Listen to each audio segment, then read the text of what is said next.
Well, by implication. You're struggling here to say something very simple. This is why people have their doubts about you in Russia. Well, why is Benjamin Netanyahu a war criminal but not Vladimir Putin? Well, as John F. Kennedy said, we must not be afraid to, we must not negotiate out of fear, and we must not fear to negotiate.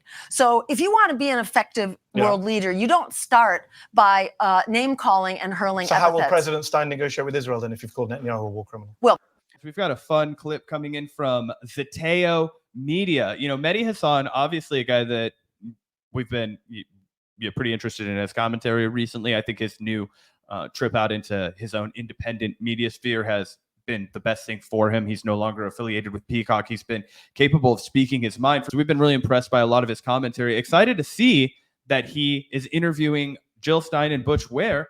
We don't have the full video. I think it's only available for people who are paid members of his media website. So if you guys enjoy this clip, you should go check it out. But super excited to see what question he asked him and what he thinks to include in the clip as a teaser. Yeah, I'm definitely excited to check this out as well, guys. I'm really excited to watch the full interview. And I think it's good to have these kind of conversations with Jill Stein. I have, like I said, an evolving relationship with the Green Party. Used to be a Green Party voter, cast my first ever vote in a presidential election for Jill Stein, but I have not been particularly impressed by the Green Party's operation ever since, and specifically this election cycle. I think they've totally squandered any opportunity to make a real third-party movement materialize, even in fairly opportune conditions, specifically before Kamala became the nominee. But either way, Mehdi Hasan, he's someone who's very far left. He's a very excellent advocate for Palestine and a really, really well-spoken critic of Israel. So I think it's important that he has this conversation, because obviously Mehdi agrees with Jill Stein on a lot, but it seems like he's also willing to ask some of the tough questions, which I think are necessary, because even though I agree with a lot of what Jill Stein says, it's not like she's above criticism, strategically or otherwise. And some people on the left, they treat her like she's like any criticism of her or any tough questioning, any tough line of questioning is just, the same thing as a DNC establishment smear. But I think Mehdi Hasan is the perfect person to conduct an interview like this, because, as I said, he agrees with Jill Stein on the substance, specifically when it comes to Israel and Palestine, but he's also a really smart guy and a strategic thinker. So I'm interested to see, what kind of tough questions he throws her way. I'm sure some of the questions are tougher than others. We'll see. We looked at your social media, and you haven't done that many posts specifically calling out Russian attacks on civilian areas. You haven't called Vladimir Putin a war criminal, but you have called Benjamin Netanyahu a war actually criminal. We did. Yeah. In my very first remarks about the Ukraine war, we condemned... Vladimir Putin's a war criminal. Yes, we did. And Bashar al-Assad's a war criminal. Yes, in so many words. Yes, we have said as much.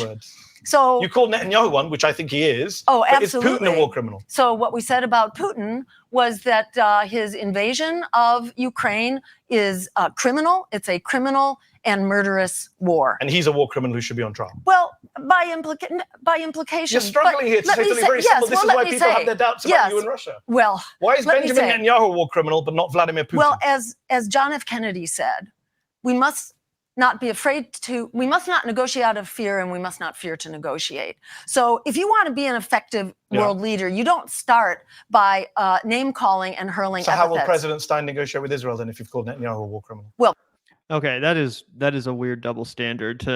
She's clearly not applying that standard to the situation in Israel or America. She calls our world, the world leaders of America, war criminals and all the rest constantly. I don't see how you can only apply that standard to like Russia or America and Israel, but not Russia and other authoritarian countries. That's a little odd. Do you know what this reads as to me, Gavin? And I would like to get your opinion on it. I think she's too plugged into the specific faction of online people who will get so up in her ass if she calls out Putin. Yep. I think she's so plugged into the people who are on the gray zone, left, who want to talk about how Bashar al-Assad is actually innocent of any of the crimes that he's been accused of on the global stage. And she knows that she's going to have a deluge of the only people she can count on to vote for her being upset if she goes on Medi Hassan's show and actually is reasonable and actually talks about how, of course, Vladimir Putin is guilty of war crimes. Of course, he did an illegal invasion of Ukraine. Of course, the annexation of Crimea in 2014 was illegal. She could then draw a comparison to herself and Barack Obama and say that the way that she would handle the current situation is in Ukraine is akin to how Barack Obama would have handled the situation in 2014. And that would have been a legitimate response. But I also want to point out her body language in this. And I don't know how far into the interview we're going. It's she sus. was super defensive. Yep. She was super on the back heel, and she knew that she was susceptible to being cooked. And that's, again, just not a strong sign for a candidate for office. She has to know that if she wants to run for Green Party, this is going to be something she is asked. Why she didn't prep for this better, why she didn't go in with a confident response instead of one that makes her look guilty, even when I don't think she is guilty. What I think she's guilty of is being audience captured by proxy, by people who are on Twitter, by loudmouth, pseudo lefties who she's uplifted in her campaign, by the way, that Nick Cruz is. 100%. This is what's happening here. It's not that she's taking money from Russia. It's that the only people who will pay attention to her on the internet, which is a lot of what this is about for Jill Stein, and I've come to believe that a lot more over the course of this campaign, is because those people are the I love Russia left. They just are, guys. It's the Jimmy Dore left. It's the gray zone left. And it's such a small Jackson faction, Hinkle. The Jackson Hinkle left. These are the people who are interested in supporting the Green Party right now. And instead of challenging them, instead of saying absolutely not, this is not who the Green Party is. The Green Party is unilaterally opposed to war crimes, unilaterally opposed to the subjugation of innocent civilians. One person posed a question to her online the other day that I thought was pretty good. Said, "Why do you not show the solidarity to the Arabs, the Arab American Muslim, or not Arab Americans, excuse me, the Muslims and Palestinian that you showed to the Palestinians?" Like, her standard for the people who have been victimized under Syria, right, is not the same as the standard that she holds for Palestine, in the same way that she won't make the same case against Benjamin Netanyahu. And it is interesting to point out why she feels so comfortable being so cavalier in her criticisms of Benjamin Netanyahu, but then will not at all be so cavalier and brazen in her criticisms of those two leaders who are, constantly praised, if not like given, the baby gloves by that exact faction of people. Yeah, I mean, it's that same logic we see all the time that, people like Vosh love to call America bad leftism, which America is bad 100%. I would never argue with that. But it is true that people that fall into that line of logic, oftentimes it's like there's this gradation of war criminal. And it's like, oh, if you're a war criminal who's an ally of ours, then you deserve to go to The Hague. But if you're a war criminal who's an enemy of ours, like Putin or Assad or China or whatever, then somehow you kind of get off the hook. Oh, well, we can justify your war crimes because the empire is your enemy. Our empire, the American empire is your enemy. So maybe Putin had a reason to do those war crimes. Maybe that invasion was actually provoked by NATO, and maybe it was, but that still doesn't justify war crimes. War crimes, by definition, are inexcusable. So yeah, I find that very funny, and we'll see the rest of Jill's answer here, but I totally agree with you, Zach. I think that's totally what happened. She knows that if she comes out here and straight up says in a full-throated way that yes, Putin is a war criminal, then yeah, everyone like Nick Cruz and Danny Haifong and Max Blumenthal Aaron Mate and Jimmy Dore, they're all going to throw a fit. And that's her base because she's a mostly online candidate. Almost exclusively online candidate. Because he very clearly is a war so Putin criminal. clearly isn't a war criminal. Well, we don't have a decision, put it this way, by the International Criminal Court. Yes, we do. Yes, actually, his arrest. Actually, you're wrong. There's an arrest warrant for Putin. There isn't yet an arrest warrant for Netanyahu. So why is Putin not a war criminal, but Netanyahu is? He got arrested. I think they both are. Let me say this. We are sponsoring that war. We are sponsoring Netanyahu. He is our dog in this fight. That is why we have a responsibility. No disagreement from me at all. But that does not answer my question. With Russia, it's whether we far more sponsor them or not is irrelevant. Either you're a war criminal or you're not. Is Vladimir Putin a war criminal? In so many words, yes, he is. I don't know what so many words are. Butch, is Vladimir Putin a war criminal? Let me say that whatever you think he is, if you want Butch, to don't be honest. I'm asking what you think. If you are a world leader, you don't begin your conversation by calling someone a war criminal unless why you have called Biden and Netanyahu war criminals? Because we have a clear strategy and we have a any very sense. strong Butch, support is across the Bashar world al-Assad and Vladimir community. Putin war criminals in your view? That was obviously horrible. Maybe one of the most my embarrassing God. things I've ever seen from a Just presidential say candidate. yes. Just say obviously. Of course, they're all war criminals. That it would have been a 5-second long clip.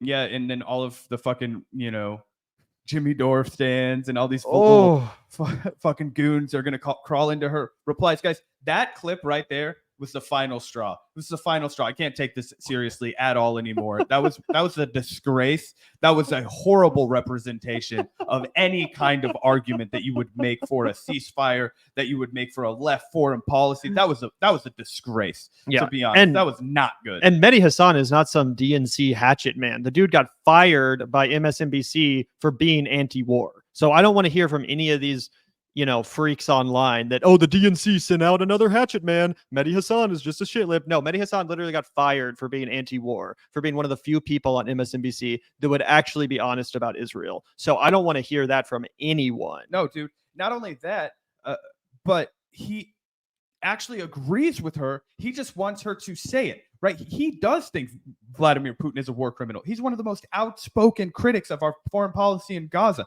He is outspoken about both Bashar al-Assad, but also about Barack Obama's foreign policy in Syria. This is a guy that's on our side. And the fact that she goes into this with such defensive posturing, obviously, this is a clip. We haven't seen the whole thing. It hasn't been put out yet. This is the only teaser that's available from this interview. So maybe he began super combative, but Mehdi Hassan has a pretty standard interview style that if you watch, you kind of know what you're getting into. And she just came in totally unprepared, and he caught her with her pants down. And she also, one, had no response to why she would gish gallop about Bashar al-Assad and Vladimir Putin. But two, there actually is an arrest warrant from the International Criminal Court for Vladimir Putin because of his crimes against humanity and his war crimes in Ukraine. Another Aleppo moment, just not knowing what's going on. And exactly. And I think if you ask her about stuff that, is really important to the left fringe that she feeds red meat to, then she can respond and she can sound smart about it. But she clearly doesn't know what the fuck is going on. This is an unserious candidate, and Mehdi Hassan just clearly exposed that. What else is there to say? Yeah. Jesus Christ. That was really embarrassing. And again, it's not like it was a gotcha question, guys. This was not a tough question to answer. The answer was obviously yes. And that's all there is to it. Not, kind of in so many words. I think so, probably. But we're not funding it, so therefore we don't care as much about it. That's a stupid thing to say. Who cares where the money is coming from? If a war crime is happening, a war crime is happening. You know what I'm saying? If Zach, shot someone tomorrow, it wouldn't matter if he was using a gun that he bought or that I bought or that his mom bought. At the end of the day, it's a horrific crime that was committed, and whoever is, committing the crime needs to be held responsible. That's how this works. Why are you gish galloping? Why are you doing this weird, over here, these war criminals, they kind of get an excuse to be war criminals because isn't America really, really bad? No, this is stupid. The answer was yes. The obvious answer was yes, full stop. Next question. Yep. And again, it gives away the entire game. And it makes me feel a lot better because people have been like, why have you been so hard on Jill Stein recently? It's because I see through it now. And I think a lot of the people who are left on that campaign and left supporting it are the absolute worst of the left. And I'm sorry if that sounds critical. I'm sorry if that sounds harsh. But the people who are in charge of that campaign are doing a horrendous job. And I think that Jill Stein's a horrendous candidate. And if they ever want to have people like us who agree with them on every fucking policy position for the most part, except for the fact that we don't worship specific dictators so that we can get clicks on the internet, which is super low and super fucking cringy. And again, reinforces every single stereotype about Jill Stein. I mean, just ridiculous. Yeah, it's so dumb. It's so dumb. And like I said, and like you said, Zach, I also don't think that Jill Stein is taking Russian money. No, I don't think she's a literal Russian puppet. They don't need to pay her. But come on, if that's the number one smear on you, Jill Stein and the Green Party, that's the number one talking point that liberals trot out because you were stupid enough to show up to a dinner and be photographed next to Vladimir Putin and his whole staff of authoritarian cronies. Again, that was your mistake. I'm not saying that's proof you're a Russian agent. I, in fact, think it's not. I've said that a million times. I think it's a smear. That being said, that photo is out there. And the number one attack on you from the liberals is that you're a Russian plant. So when this question comes up, obviously you want to make sure there's not even a chance for there to be the optics that you're running defense for the Russian government. And that's exactly what you did, from your body language to your weird stuttering to your in so many words to, I'll have a completely different standard for the leader of Israel than I do for the leader of Russia. It's it's just not good. It's not a good answer.